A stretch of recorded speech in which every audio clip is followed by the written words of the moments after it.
আমার একটা জিনিস মনে হচ্ছে যে দলীয়করণের ক্ষেত্রে সারা দেশে সরকার যেন একটু বেশি তাড়াহুড়া করছে এবং এ কাজে মাঠ পর্যায়ে এবং বিভিন্ন বড় বড় নেতাদের ক্ষেত্রে তারা যেন প্রধানমন্ত্রীর নির্দেশনাকে উপেক্ষাও করছে। আপনার একটা কথা মনে আছে কিনা জানি না, প্রধানমন্ত্রী তার প্রথম ভাষণে বলেছিলেন উনি কেবল বিএনপির প্রধানমন্ত্রী না, এই সরকার কেবল বিএনপির সরকার না, যারা তাদেরকে ভোট দিয়েছেন এবং যারা তার বিপক্ষে ভোট দিয়েছেন এবং যারা কোনো ভোটই দেননি, এই সরকার তাদের সকলের সরকার। এ কথার অর্থটা কি? এ কথার অর্থ হলো তারা যা কিছু করবেন তার মধ্যে এই সকলের স্বার্থ আপনি দেখতে পাবেন। তারা যদি কোনো একটা সিদ্ধান্ত নেন, সেই সিদ্ধান্তের মাধ্যমে এই সকলের সেই উপকৃত হওয়ার একটা সম্ভাবনা থাকবে। এটি হলো মূল অর্থ। কিন্তু আমরা কি বাস্তবে গত এই প্রায় এক মাসই হয়ে গেল, গত এক মাসে কি বাস্তবে সেই ধরনের কোনো নমুনা আপনারা দেখতে পেয়েছেন? আমি প্রধানমন্ত্রীর আচরণে দেখতে পেয়েছি, কিন্তু আর কোনো মন্ত্রীর আচরণে কিন্তু আমি দেখতে পাচ্ছি না। সবাই যেন একটু তাড়াহুড়া করছেন। একদম প্রত্যন্ত অঞ্চলে, যেমন কয়েকদিন আগে, এই দুদিন আগে তো লালমনিরহাটের এক বিএনপির নেতার ফোনালাপ শুনলাম একজন চেয়ারম্যানের সঙ্গে, যে 30% তাকে দিতে হবে কার্ড, ভিজিএফ কার্ড সম্ভবত, এটা মন্ত্রীর কোটা। তো এরকম মন্ত্রীরা কিন্তু সব জায়গাতে, আমরা একটা অডিও কল পেয়েছি, আরও কত অডিও কল আমরা পাইনি, কিন্তু 30% কিন্তু 30%-এর জায়গায় রয়ে গেছে। এমপি সাহেবরা কি বুকে হাত দিয়ে বলতে পারবেন যে ওনারা এই ধরনের কাজ করছেন না? ঘোষণা দিন যে আমরা করছি না। পারবেন না। সব জায়গায় চলছে, একই জিনিস চলছে। চাঁদাবাজি কি বন্ধ হয়েছে? ঢাকা শহরে বন্ধ হয়েছে। এই ঈদের মৌসুম, জিজ্ঞাসা করেন না, ফুটপাতে যত লোক বসে জিজ্ঞাসা করেন চাঁদাবাজি বন্ধ হয়েছে কিনা। একটা সামান্য বাদামওয়ালা, যে লোকটা বাদাম বিক্রি করে, তাকেও চাঁদা দিতে হয়। সেই চাঁদার ভাগ কোথায় যায়? সেই চাঁদার ভাগ কি এখন আওয়ামী লীগ নিতে আসে, নাকি ছাত্রলীগ, নাকি স্বেচ্ছাসেবক লীগ? তারা কি ওই চাঁদার ভাগ পায়? কোথায় যায়? কে না জানে? জিজ্ঞাসা করেন, নাম ধরে বলে দিবে সবাই। কেউ চেষ্টা করছেন এগুলো থামানোর জন্য? আমি কিন্তু বুঝতে পারি না। কাজে অবাধে চাঁদাবাজি চলছে এবং চাঁদাবাজিতে দলীয়করণ চলছে, মানে বিএনপির লোকজনই চাঁদাবাজি করছে। এমপি সাহেবরা তাদের পার্সেন্টেজ নিয়ে টানাটানি করছেন, বিভিন্ন তাদের চামচাদের মাধ্যমে ধমক দিচ্ছেন, একে ধমক আনো, এর ধরে আনো, তাদের মাইরে আনো, এগুলি করছেন। আরেকদিকে মন্ত্রী পর্যায়ে আমরা কি দেখছি? যার যার মন্ত্রণালয়ে দেদারসে চলছে। আমি কয়েকটা উদাহরণ তো আপনারা এর আগে দেখছেন। এলজিআইডি মিনিস্ট্রি, আমাদের মহাসচিব যেখানে বসে আছেন, বিএনপির মহাসচিব, ওনার মন্ত্রণালয় করলোটা কি? সবগুলি সিটি কর্পোরেশনের দলীয় লোককে প্রশাসক হিসেবে নিয়োগ দিল। আমি আবারও বলছি, এটা বিএনপির জন্য যদি বুমেরাং না হয় তখন আমাকে বলেন। কারণ এরা কতদিন থাকবে ওখানে? অনির্বাচিত হবে কতদিন থাকবে? 1 মাস, 2 মাস, অথবা 6 মাস, অথবা 1 বছর। 1 বছর থাকতে পারবে না, তার আগে কিন্তু আন্দোলন শুরু হয়ে যাবে। যদি 6 মাস থাকে, 6 মাসে তারা কি নিজেদের ইমেজ বৃদ্ধি করতে পারবে? কেউ পারে বাংলাদেশে?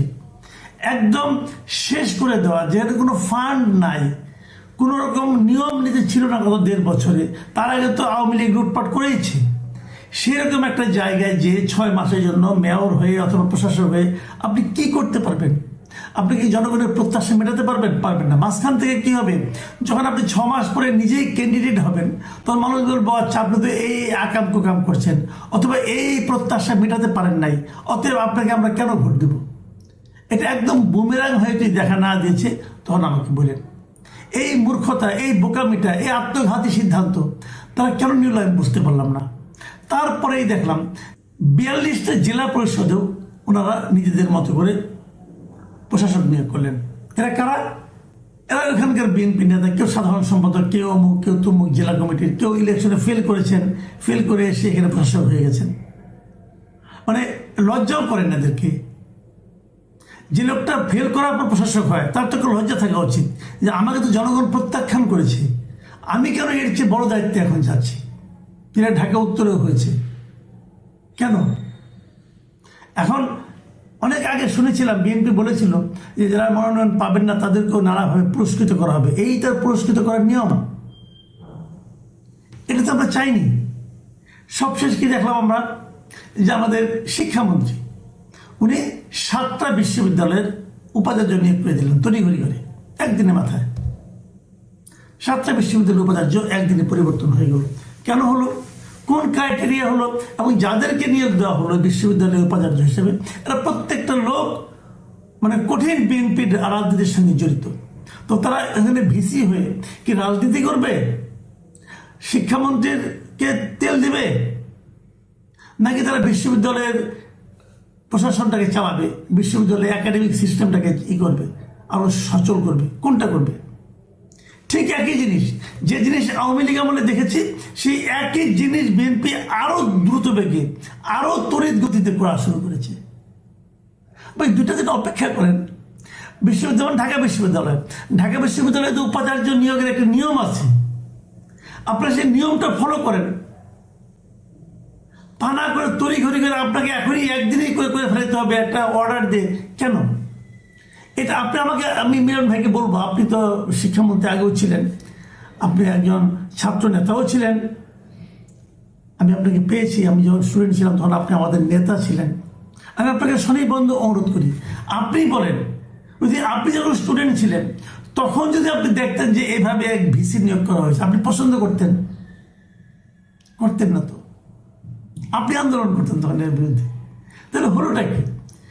যে জিনিসের আমরা সমালোচনা করলাম, আওয়ামী লীগ আমলে সমালোচনা করলাম, অন্তর্বর্তীকালীন সরকারের আমলে সমালোচনা করলাম, সেই একই কাজ তারও চেয়ে দ্রুত বেগে এবং তারও চেয়ে স্থূলভাবে বিএনপি করলো। তাহলে পার্থক্যটা কোথায় পেলাম? ওই যে লোকজন বলে না যে যেই লাউ সেই কদু, এখন তো যেই লাউ সেই কদুই দেখতেছি আমরা। দলীয়করণের ক্ষেত্রে যেই লাউ সেই কদু, এটা বলবো, বরঞ্চ যেই লাউ সেই কদু না, কদুর চেয়ে বড় কিছু থাকলে সেটা। তো এইভাবে যদি আপনারা অগ্রসর হতে থাকেন কি হবে সামনে? দেখেন, আমি আবারও বলি আপনাদের কাছ থেকে, আপনারা একটা নতুন সরকার এসেছেন, একটা চরম দুঃসময়ে আপনারা কিন্তু গণতান্ত্রিকভাবে নির্বাচিত একটা সরকার। এই সরকারের কাছে দেশের মানুষ অনেক কিছু আশা করে, কতটুকু পারবেন না সেটা হয়তো পরের কথা, কিন্তু মানুষ এই সময়ে এই 1 মাসের মাথায় দেখতে চায় যে আপনারা কতটুকু করার চেষ্টা করছেন। হয়তো শেষ পর্যন্ত পারলেন না, কিন্তু চেষ্টা যে করলেন, এই যে নিয়ত, আমাদের একটা হাদিস আছে না যে ইন্নামাল আমানু বিন্নিয়াত, আপনি যে নিয়তটা, এটা মানুষ দেখতে চায়, কিন্তু মানুষ দেখেছে আপনার নিয়তটাই খারাপ। এই যে যাদের উপাচার্য নিয়োগ করেছেন তারা কি হবে, ভালো করবে কি মন্দ করবে সেটা তো পরের কথা, কিন্তু নিয়োগ করার সময় আপনার নিয়তটা কি ছিল? যে আমার দলের লোককে ওখানে বসাতে হবে। আপনি যদি নিয়ত তেমন হতো আমি একটা যোগ্য লোককে যোগ্য জায়গায় নিয়ে বসাবো, সে লোকটা আমার দলের হতে পারে না, আর আপনার দলও কি মানে এরকমই হতে হবে যে একদিনে সবাইকে নিয়োগ করতে হবে। আপনি দলে করেন, আস্তে আস্তে খবর নেন, দেখেন ভালো মন্দ কি হবে, কিন্তু একদিনে সবগুলি পরিবর্তন করে আপনি কি লাভ করেন বলেন? আগামীতে তাও হবে। এর মধ্যে শুনতে পাচ্ছি স্থানীয় সরকার নাকি আরো এটা বাড়বে, স্থানীয় সরকারে এখন নাকি বিভিন্ন পৌরসভায় নাকি মেয়র নিয়োগ করা হবে, উপজেলা পদে নাকি নিয়োগ করা হবে, সব দলের লোকদের নিয়োগ করবে, আর ইলেকশন লাগবে না। কিসের গণতন্ত্র, কিসের কি গণতন্ত্র? একবার দরকার, কখন দরকার?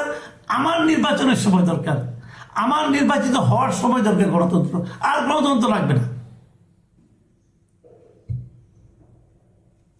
এই দৃশ্য দেখতে চাইনি আমরা।